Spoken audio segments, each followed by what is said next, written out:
Last week we heard from Jonah as he pouted under a tree. Not because of anything that would seem like a normal reason to pout, but because God was acting like God.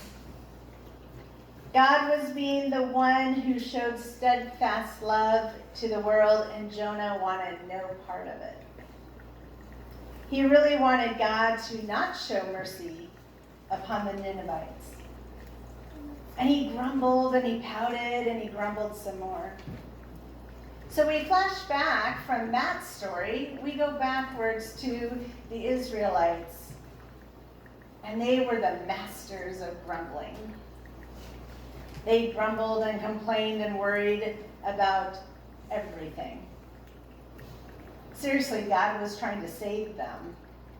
And the people were making it so very hard. Now, our reading today comes from chapter 17. So this is right before the long 40-day journey that Moses took to receive the Ten Commandments. And before that, pesky golden calf issue.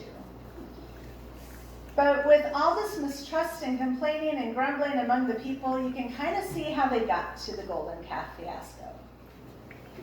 The Israelites just kept climbing up this mistrust ladder, despite a long list of things that they not only witnessed, but they participated in. So here's what happened so far. The Israelites became slaves in Egypt, and there were all these crazy plagues. There are 10 of them. And the last plague was the most serious. The word Passover comes from the night that the Israelites ate a hurried dinner and then put blood on the door of their houses, and death passed over them, striking the Egyptian households. So from there they hurried away, but they soon came up against the Red Sea. Now they crossed through dry land while the Red Sea held steady.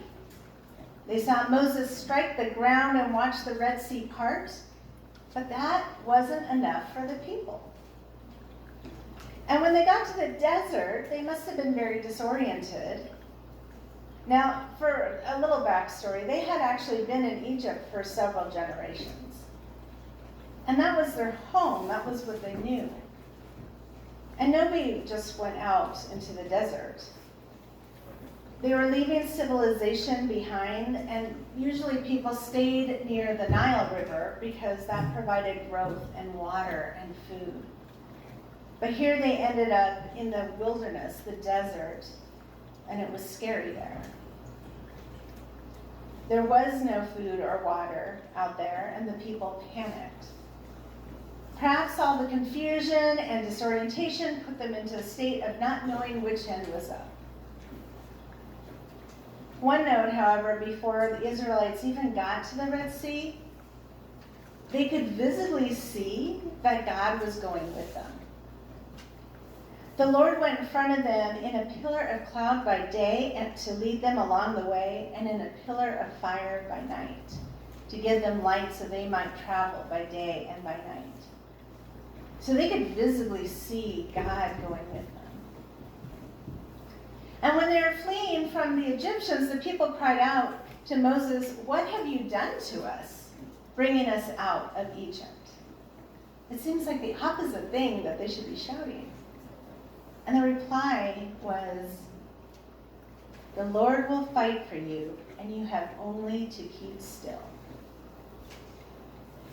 It's such a powerful verse. I'm going to read it again. "The Lord will fight for you, and you have only to keep still." We are not good at keeping still. The water was divided, and with some type of plan in place, Moses led the people into a deeper wilderness area, a deeper desert. He did save them in the meantime, and the water closed up upon the enemies. Now the plan was to get from where they needed to go in a few days. It's just their plan went sideways, literally. So it's in our nature to make plans. There's nothing wrong with that. Moses planned to lead Israel out of Egypt to Canaan. Paul planned to take the gospel to Spain. And we all have plans that have been derailed at some point in our lives.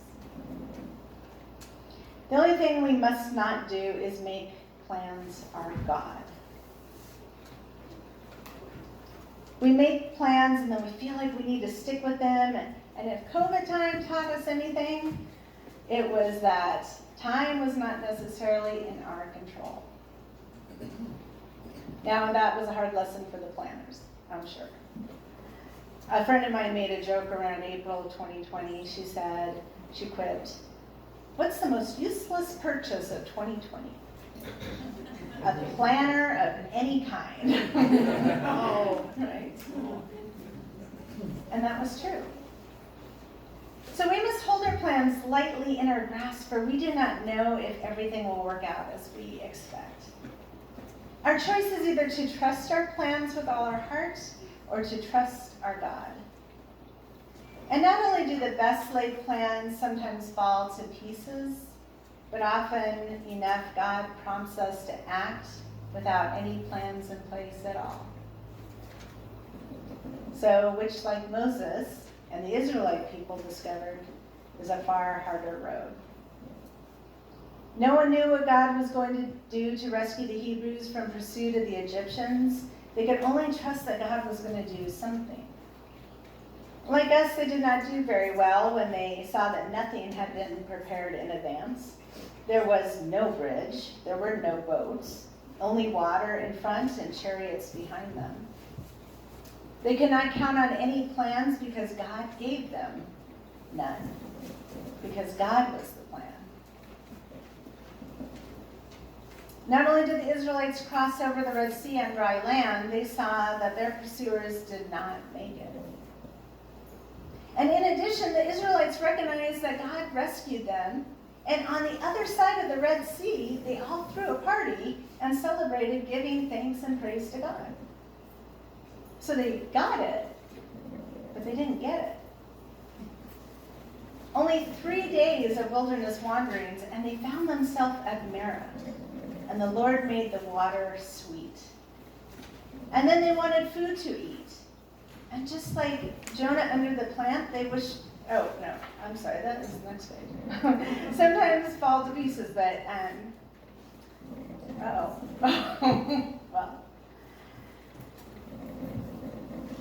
They wanted food to eat, and so God provided manna, which was sweet and came from heaven. And the English part of manna is, what is it?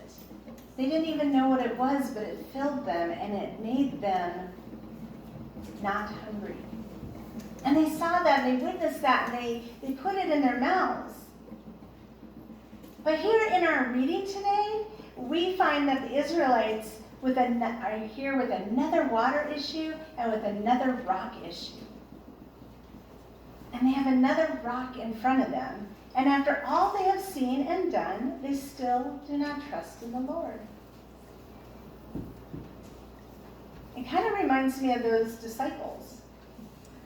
Maybe they were on a minor case in comparison to the entire nation of the Israelites, but they didn't believe that the Lord was in their midst. We are told to follow the directions, yet sometimes we have to stop and see what the other options are, even when there is a perfectly good and logical plan in place. And that's great, until you're up against it.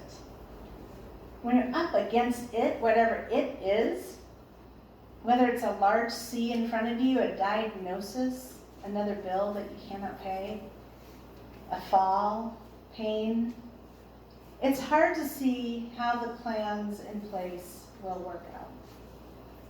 In fact, it's hard to see any plan when life comes at you full force. And then God becomes the plan.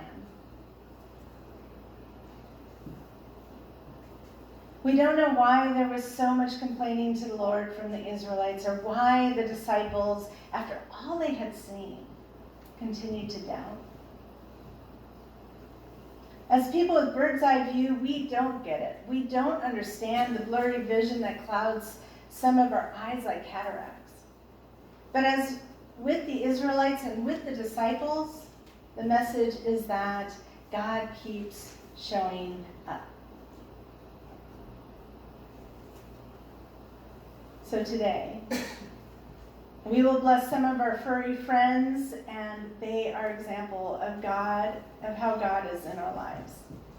They come beside us, they keep us company, and they show love to us in their own way, and they stay by your side, even the cats, just as Jesus does.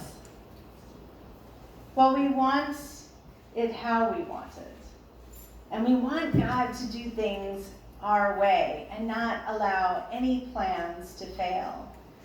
Sometimes our planners become useless and we come into what seems to be an impossible situation in unfamiliar territory. And then we have to readjust. So like our furry friends, Jesus stays close just as God did in the wilderness with the Israelites. And sometimes we are called into the wilderness where all our plans get turned upside down.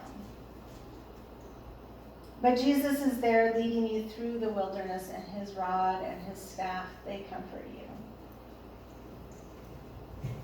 So Jesus brings us freedom from the wilderness through his death and through his resurrection.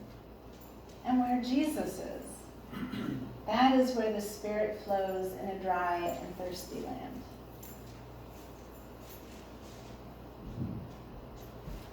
In the name of our Good Shepherd, Jesus the Christ, we say, Amen.